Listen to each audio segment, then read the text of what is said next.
ஒரே ஊறுகாய் ஒரே உப்மா என்று ஒட்டுமொத்தமாக பல பன்முகைத்தன்மை கொண்ட இந்த இந்தியாவை ஒரு மதத்துக்குள்ளும் ஒரு மொழிக்குள்ளும் கொண்டு வர துடிக்கக்கூடிய இந்த பாசிச அரசிற்கும் நம்மளுக்குமான தேர்தலாகத்தான் நீங்கள் இதை பார்க்க வேண்டும். சுதந்திரம் மீண்டும் ஒரு முறை இதை போராடி பெற வேண்டிய ஒரு சூழல். இப்படி இருக்கக்கூடிய இந்த தருணத்திலே நாம் தவறு செய்துவிடக்கூடாது. மாற்றுதலாக நீங்கள் நிச்சயமாக சொல்லுகிறேன், வரக்கூடிய இந்த தேர்தலிலே நாம் இந்த மண்ணை மீட்டெடுக்க வேண்டும், நமது மக்களை, நமது மொழியை, நமது தாய் மண்ணை மீட்டெடுக்க வேண்டும் என்று நீங்கள் நினைப்பீர்களே, ஆனால் நீங்கள் வாக்களிக்க வேண்டிய வேட்பாளர் உங்கள் பகுதியை சார்ந்த ராணி ஸ்ரீ குமார் அவர்களுக்கு உதயசூரியன் சின்னத்திலே நீங்கள் வாக்களிக்க வேண்டும். இதில் வரக்கூடிய நீங்கள் பல தேர்தலை பார்த்துக்கிட்டு இருப்பீங்க, பல இதில் நீங்கள் ஓட்டு போட்டிருப்பீங்க. உண்மையிலே சொல்கிறேன், இதில் தனிப்பட்ட முறையில் நமக்கு ஒன்றுமே இல்லை. நான் கடந்த 3 ஆண்டுகளாக சினிமாவில் நிறைய படங்கள் ஒர்க் பண்ணிக்கிட்டு தான் இருக்கேன். இப்போ கூட நான் நடிச்சுக்கிட்டு தான் இருக்கேன்.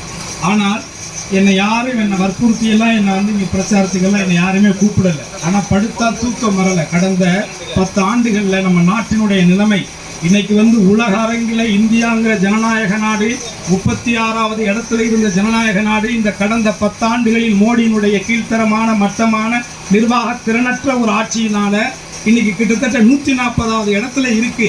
இதை விட ஒரு அவமானம் நமக்கு வேற என்ன இருக்கு? நமது முன்னோர்கள் உயிரை கொடுத்து உருவாக்கிய இந்த ஜனநாயகத்தை பாதுகாக்க வேண்டிய கடமை நமக்கு இருக்குங்கிறத சொல்லிட்டு போகத்தான் நான் வந்திருக்கிறேன். வரக்கூடிய தேர்தலில் நீங்கள் தயவு கூர்ந்து பிஜேபி போன்ற ஒரு மதவாத சக்திகளுக்கு, ஒரு சனாதன சக்திகளுக்கு, ஒரு ஆரிய சக்திகளுக்கு நீங்கள் இடம் கொடுப்பீர்களே, ஆனால் நம்முடைய மொழியை, நமது மக்களை, நமது மண்ணை அத்தனையும் நாம் இழந்து ஒரு அனாதையாகி விடுவோம். நாளைக்கு குஜராத் மாதிரி, வெஸ்ட் பெங்கால் மாதிரி, உங்களுக்கு வேற ஒரு உத்தரப்பிரதேச மாதிரியான ஒரு இந்தி பேசக்கூடிய ஒரு மாநிலமாக இது மாறும். அப்படிங்கிறது தான் இதில் அடிப்படை. அதாவது சாமி கும்பிட்றதோ மற்றபடி அவங்கவுங்களுடைய சம்பிரதாயங்களை கடைபிடிக்கிறதுலாம் யாரும் ஒருத்தருக்கு எதையும் சொல்றதுக்குள்ள அதிகாரம் கிடையாது. ஆனால் சாமி கும்பிட்ற, நீனும் சாமி கும்பிட்ற, நானும் சாமி கும்பிட்றேன், அதனால நம்ம 2 பேரும் ஒன்று வா இதுக்கு ஓட்டு போடுன்னு சொன்னால் அது எவ்வளோ கீழ்த்தரமான மட்டமான ஒரு அரசியல். அது அரசியலுக்கு சாமி கும்பிட்றதுக்கு என்னடா சம்பந்தம் இருக்கு? ஏண்டா ஓட்டு போ, நீ பண்ண திட்டங்களை சொல்லி ஓட்டு கேளு.